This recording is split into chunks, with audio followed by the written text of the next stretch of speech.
each Monday morning. Just start and you can't break free. Bottom left of the map in the red color, our complexity player once again. It is Complexity GanZI. former Slayers player, and he is up against a TSL player. Red shirts against white shirts. To the top right in the blue, we have his opponent. TSL Polt. Polt definitely showcasing his Marine tank style. I mean, he is a player who will just stick with his style no matter what in TVT. He never, ever goes third factory. He just sticks with his style. He sometimes doesn't make tanks at all. I mean, I've said this earlier, but someone like GanZI is knowing this and going toe-to-toe with him using the same composition. That's what I love to see. I cannot stress enough how much I'm loving watching this TVT right now. I'm a little bit tired. We've been casting a lot today, and I feel like right now I'm more so trying to enjoy this match than cast it. I gotta get focused, man. This is game 3. I gotta step it up, man, because this has been really great matches.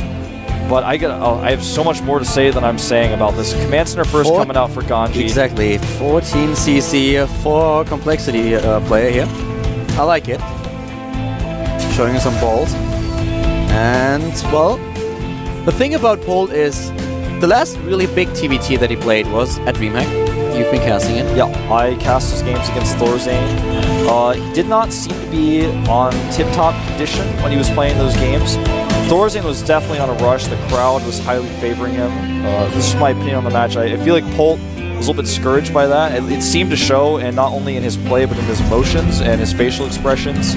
And Thorzane's play, though, was strong, and I think Thorzane catered to Polt's style so well with how he mech'd and how he controlled his units. And he basically was like, Polt, I know your style, and I know what you're doing here. This is my country. This is my hometown. The crowd's cheering for me. And he built off that energy. That was a great match to cast. I really enjoyed it, but that probably gave him just a lot of confidence. Exactly, and I feel like Polt is such a good player, and even though he sticks to the same style, he does it so well that even if you know he's going to do it, it's so hard to defend it. But I'm really curious to see if he will ever change things up. I've talked to him about it so many times. I'm really good friends with him, in fact.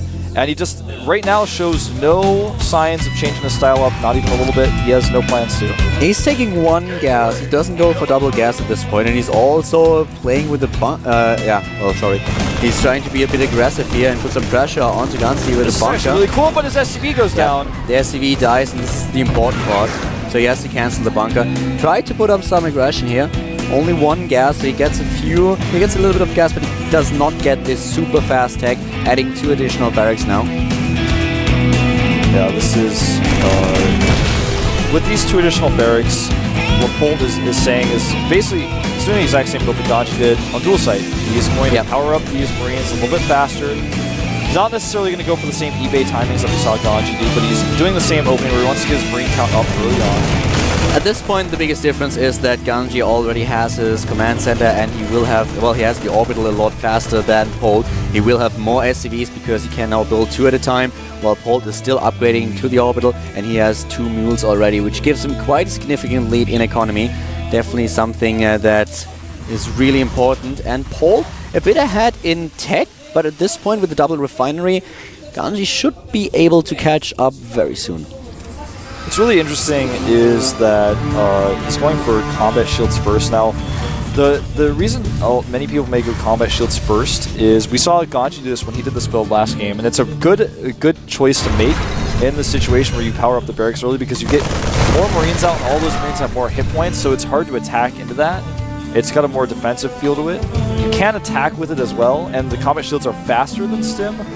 But I love how some players like to make different choices here. If you know your opponent's going for a fast command center, you don't need Stim to deal with Banshees. If you get Stim first, you just have to be so careful, because at this point you don't have medivacs. Yep. So if you start stimming and you don't even have combat shield, this will hurt your units lots. If you overstim, you might just lose the game, and it's so crucial to know when exactly you're allowed to stim, especially when there are no medivacs around. If your opponent doesn't have Banshees, do you really need Stim for anything else? Probably not.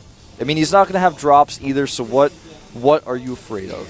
GanZI is going for the very fast engineering bay again. He has double engineering bay on its way. Yeah, I think he knows how important that was to the last game, and he's going to stick with this style. We see Polt going up through his factory, getting double reactors, getting his stim now, but no signs of upgrades, and that may come back to bite him, especially on such a large map like this one. Very nice defensive position here for GanZI. He controls the high ground at the choke point, and we already have another base for Polt. He's trying to get the third command center while getting his starport and stim now on its way. +1/+1 for GanZI. Both a little bit more passive, and here comes GanZI against Polt. He can't really engage into those Marines. They're just too many for GanZI. There's too many. He has a better concave. He just simply has more of them. At this point, even with the combat shields, it would not have been a good engagement for him. He does start stim, as I mentioned before. It's about a fourth of the way done now. The third command center is a really cool choice.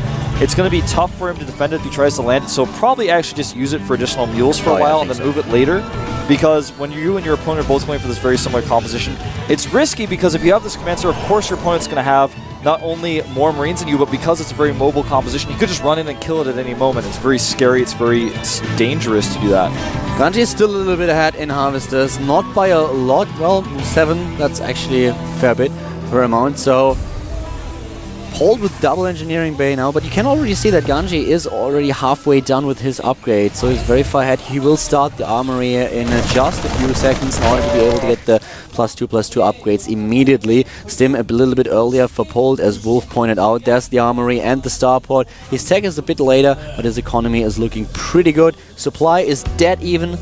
Yep, and Polt, he got the earlier command center, has his E-base running now, whereas GanZI got the later command center, has the E-base running first. This will actually enable him to catch up with the Harvester count again. Very, very true. And I feel like right now, if you look at the Marine count, it's dead even. Yeah. So those upgrades are going to come into play, especially so if GanZI forces the engagement, which he will if Polt moves the command center down. But Polt, like I said, he's not moving it down just yet. He's moving it down as I say that, but he kept it in his main base for a while, dropped a mule, built an SCV or two, and he has control of the watchtowers in the middle of the map right now, so he knows that GanZI isn't moving out just yet. What's important to note, though, is that Polt has 4 medivacs, and GanZI just started his medivac production, so he has the ability to drop right now. He can also make up for the hit points lost when he used Stim, and, well, Polt will try to hit a timing here. He can, with those medivacs, do a lot of pressure if he wants to.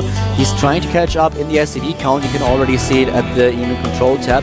He's building a lot of SCVs at this point.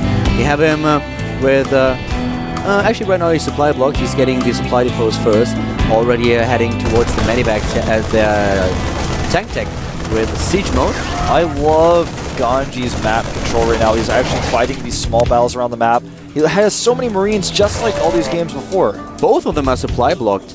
GanZI as well as Polt, and they need to build a few more supply depots. A little bit uncharacteristic from what we've seen today. Very true. GanZI with his scouts knows exactly where Polt's army is going to be. It looks like he wants to fight it straight up. He does have the better upgrades. Oh. But Polt has the better concave, though, and the medivacs. And his upgrades are finishing. And this looks pretty grim, but can he push through? Yes, he does it. He actually pushed through here. No, in the end, it's the medivac count that makes the difference. But a small force of units trying to get into a position at the natural, and they are streaming in here, killing mining time and SCVs, doing a fair amount of damage, taking down a lot of these harvesters. Yeah, it's going to put him 11 harvesters ahead right now. And we just saw in that fight the power of upgrades. GanZI had 1-1 before his opponent. He's got 2-2 on the way, but there was about a 10-second window where he was fighting with the better upgrades. And as soon as the upgrades finished for Polt, then he was able to push through. But without that, even with the medevac healing, GanZI traded really well. Now he's about 25 supply ahead. He's still ahead in upgrades. His tank upgrade is about the same speed as his opponent. He's making 2 siege tanks at a time as well right now. And even though Polt defended that, GanZI is going to be very ahead from here. Especially, once again, in the upgrades. His 2-2 is about to finish, and he is getting a sensor tower on his own so that Polt is not able to drop him. But this is a very scary situation for Polt. With 30 supply ahead, GanZI has the power to attack here. The tanks, are they in position? That's the main question. Will he find an opening where he can attack to, or will there be siege tanks everywhere in order to make sure that GanZI can't put any aggression onto Polt? Very, very tense situation for the TSL player.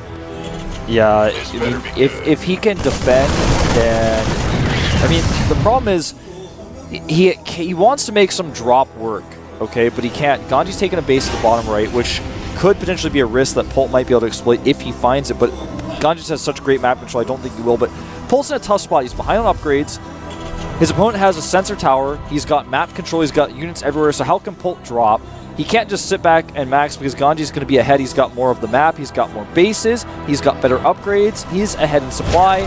Polt, if GanZi plays this correctly, is basically going to just sit back and hope for GanZi's mistakes.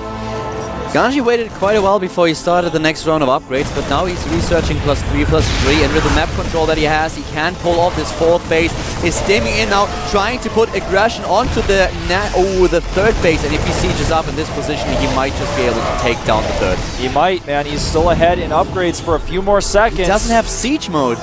Oh, he forgot he siege doesn't. mode. You can see he absolutely forgot. There's no way. He absolutely forgot, man. The second he goes to siege up, he's like, oh, wait a second. And that is... I was waiting for it. I was waiting, but I was like, why don't you siege up? The third base is completely exposed. The main base is now being dropped. He's losing a lot of SCVs here. Yeah, a lot of them. Man, GanZi, without that siege mode, he had to pull back, but if he had siege mode, Polt might have lost this game. Yeah, the third, he would have had to lift the third base. There is no doubt in my mind that Polt had two choices, either suicide into 6 sieged up tanks or lift his command center and fight another day. So definitely a huge upset here for GanZi. Well, at this point, GanZi does have the base at the bottom right. He's making it into a planetary as well. He's maxed out. His 3-3 is far ahead of that of Polt. Now his siege mode is done. It looks like he's going to go for round 2, Caldor, and Polt may be out of position. Oh yeah, he's just now moving out, and this might be exactly what this is terrible. he was waiting for. He's going to be able to position his siege tanks now.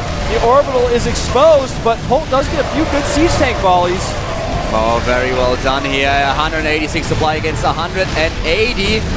And he is in range. He is in range of his opponent's third base. And now the Marines are being dropped into the main. The siege tanks right into the missile turrets. He's losing all of his dropships. But at the same time, he will be able to do some damage to the economy once again. While Polt is now moving in with everything he has. Polt is moving in, but he's doing it in a terrible fashion. Horribly cost inefficient. And from here on, I'm not even sure if Polt's going to have a chance in this game. He does defend his main. He defends his third base, but he loses so many units to do it. He's now down 30 supply. His opponent has better upgrades, has that hidden base at the bottom right, and can just reconsolidate his forces and do it again. The army size is about even, but at the same time, GanZi has so many more harvesters. He has 4 bases. And it's just the second wave of attack, and he's attacking the natural now. I don't think there are any tanks. There's one, and that's not going to be enough. It's gone. He's going to cut off these units while they're split from the main group. He may even run into the main base. He's going to kill some SCVs no matter what. Not only some, he's taking down the command center. The orbital is gone. SCVs will fall, and Polt may fall with them. Polt is below 100 supply against 165, even though he has 1,600 minerals. He can't put them to use, and this is just horrible. GanZi is dominating this game at this point. He has the upgrade advantage. He's at 3-3, and now we even have him dropping a few mules in there, trying to repair as Marines are dropped onto the siege tanks. He's basically trying to get the siege tanks to fire on themselves. This is a tactic that you see when you're ahead sometimes when you're trying to break siege lines, but GanZi's not trying to do it necessarily to mimic his opponent, but because he's doing it, it indicates how far ahead he is. And he's going to tear through these siege tanks now with his Marines, and Polt will lose essentially his last mining base here, and GanZi, the Slayers player, will move forward today. Yeah, he will. There is nothing that Polt can do. Mana Mules being called down. Polt knows it. GanZi is just now waiting for the GG.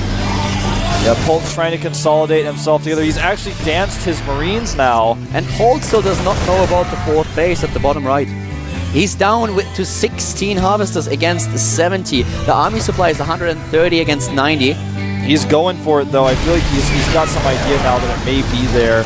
Problem is, he's going to be met with an army the equal size of his before he even reaches the destination. There are the tanks, and they are ending this game. They completely obliterate the last Marine standing.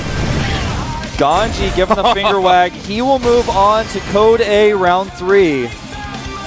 Unfortunately for very, TSL, very intense series. yeah. Unfortunately for TSL, Polt will not move on. His style was identical to that of GanZI's today. And, you know, Polt in the past has oftentimes lost matches due to stylistic differences, due to his predictability, but today it was not that day. Today, GanZI just outplayed him, outmaneuvered him, and in general, in the first game, he missed his upgrades a little bit, but in the following 2 games, the upgrades made such an impact on the game, as well as his multitasking and his map vision. He had units everywhere. It's almost as if he had pre-spread, but it was with Marines. He knew every drop that might escape from Polt. He knew exactly where Polt's armies would be positioned at any given time. Great map vision, great map control from GanZI, and today he was the better player. Just a great TVT that we've seen. 3 maps, every single one really exciting and intense, very close matches. So yeah, GanZI takes it today and therefore advances to the next round. Well played. And we are heading into our final game. After a quick break, we'll have our first Terran versus Protoss of the day. Yeah, it should be pretty exciting. It's going to be Killer against Finn, and I'm really looking forward to this one. Both of these players have shown mixed results fairly recently, but they both seem to be on the up right now. Yep. And I haven't seen very many matches from either of them in a little while here, so I'm really looking forward to it. It's going to be a great match. We have Complexity against Old Generation StarCraft, the Terran versus Protoss that will close the second group, and this is obviously happening after a 5-minute break. So guys, don't go anywhere. We'll be back in a few with the GSL Code A with Colin Wolf.